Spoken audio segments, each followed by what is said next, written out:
What preconceived notion did you have about AP World History during the summer before the year started?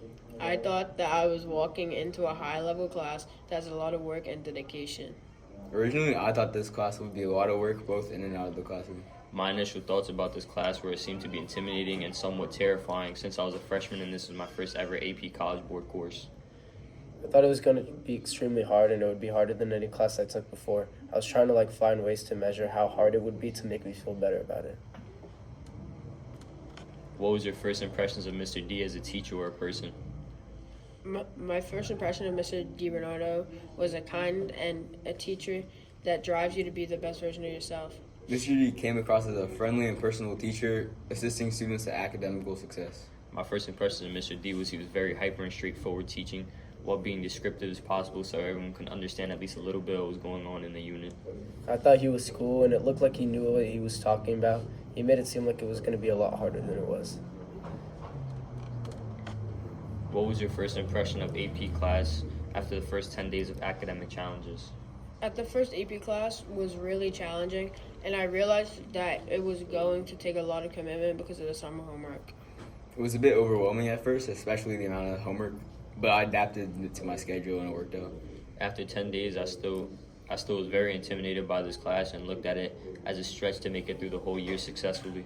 I honestly thought it would be more homework. It was a lot, but it wasn't as bad as I thought it would be. And it felt good knowing getting a 50 on a quiz was not bad.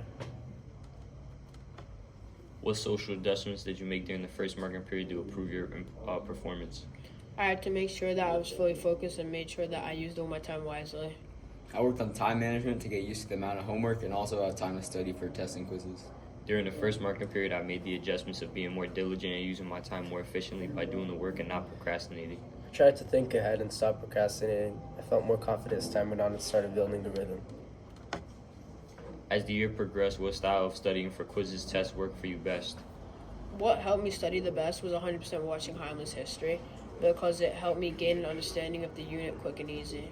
Watching review videos like Heimler History, taking notes, and taking practice tests helped me study the best. Watching Heimler history and doing certain homeworks helped me study the most and retain information the best. This way of studying built my confidence greatly and helped me feel better about doing the work. I always watch Heimler history. For me, watching videos is my favorite way to study because I don't feel like I understand things as much when I'm reading. When and how did you realize you were improving, and how did that make you feel? I realized that I was improving towards the end of the year. I felt like I understood a lot more than I did before. I realized I was improving about halfway through the school year, and I felt accomplished. I realized after Unit 4, I was starting to remember information better and more clean than ever before. It made me feel great knowing about my success. I realized I was improving when I was doing better on my quizzes and DBQs. I started becoming more confident with the support, and Mr. Dean was also able to connect and make patterns of events in world history. Did you work with other students in some type of study group outside of class or school, and what did it look like, and did it help you? I would work with other students whenever I needed help and didn't understand a unit. It actually helped a lot because I understood it easier. Occasionally, I worked with other students whenever I was unclear on specific topics, and it helped a lot. I occasionally went to the library after school with friends and did FaceTime calls to go over classwork or study, but sports restricted me from going to the library after school. Overall, this helped me, but not as best as studying alone. I would come to the library to study once a week or 2 weeks. I sometimes studied with friends, but mostly library and practice with Mr. D. It helped me because it felt like I wasn't alone and that I had support. Describe your experience with writing the DBQ essay at the beginning of the year, middle of the year, and end of the year. At the beginning of the year, I did not know anything about DBQs. In the middle, I got a little better, but I still wasn't sure. But at the end, I mastered them. I understood more information and units throughout the year. It is really important to go back and review because you might have messed something up that you didn't know. It is important to read Mr. D's comments because he helps you a lot with what you need to do and what to do better next time. After writing DBQ a few times, I was feeling a lot more comfortable with writing them. After my first DBQ, I didn't think I would be able to write them in time, but I understood the information. In the middle of the year, I learned how to manage the time and write, and I also perfected the writing strategy. My understanding grew quickly, and the only worry I had was my speed. Going back and reviewing work was not as important as I thought, but it did help. Mr. D's comments overall helped me and used his criticism to change my writing strategies for the better. In the beginning of the year, I had no idea how to write a DBQ, and I did it completely wrong.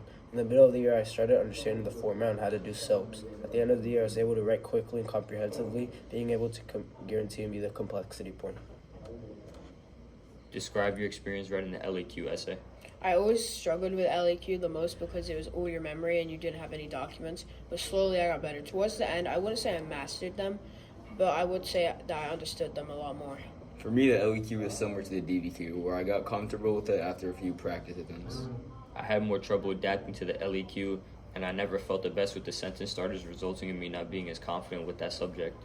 My experience in writing LEQ essay was interesting since we only started going over at the end of the year. I did better as time went on and I felt confident during the test. The hard part of it is finding 4 historical developments off the top of your head, so it really depends on the prompt. Describe your level of commitment when studying for the AP College Board exam at the end of the year. My level, What style of studying did you use for the College Board exam, and what worked best for you? my level of commitment when studying for the AP College Board end of the year exam was not that high to begin with. But when there were a couple weeks out from the exam, I started to study a lot. Watching Heimlich's history and doing multiple choice worked best for me. I was pretty committed while studying for the end of the year exam, and watching review videos and taking notes helped the most. At the end of the year, when my schedule with baseball interfered with my commitment, but I tried to get in study time as frequently as possible. Watching Heimlich history was the best for me at any circumstance, outside or inside. Videos. Like I said, videos like Heimlich history really helped me, and the graphics and simplicity of it helped me study. I didn't really use Kaplan much, it wasn't too helpful. What was your overall experience with the 9th grade AP World course? My overall experience with the 9th grade AP World course was good. I had a lot of ups and downs, but in the end I am walking away with a lot more knowledge that I did not have before I took the class. My overall experience with this course was really good. There were several obstacles that I had to overcome, but I successfully completed them. My overall experience with this course was very positive, and I learned new strategies such as note-taking. I'm walking away with more study skills and college-level note-taking. I'm walking away with more discipline than I had before, and I feel like it wasn't too hard. That's it. Thank you.